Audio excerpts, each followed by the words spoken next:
Ayan mga guys, subukan natin mag-voice over.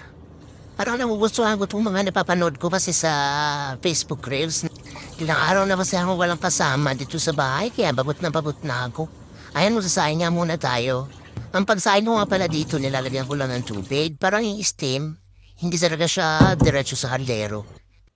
Ayan, tulad niyan. Yan, sinabawan ko lang siya. Tapos sinalagay ko na dyan. Tapos, bubuksan ko rin ang apoy. Tapos tatakpan ko siya. Tapos pupukuluin ko na. Ganun lang.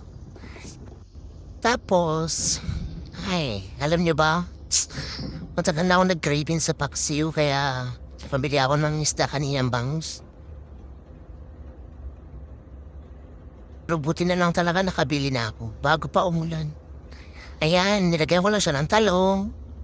Sansile, bawang, sibuyas, luya. Kompleto yan. Nilagyan ko rin ng onion.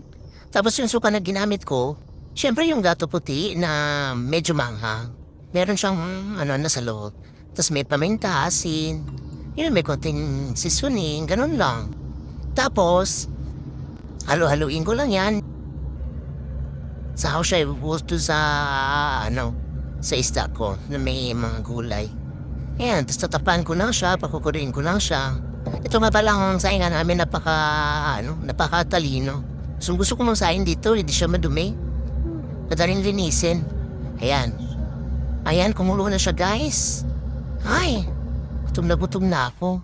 Gusto ko nang kumain, matagal ko nang kinikrave tong paksiw eh. Ay, ayan. Grabe.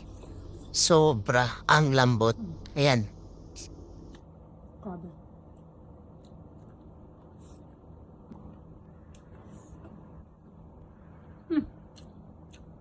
Tamang asin. Di ba parang gutom na gutom lang guys?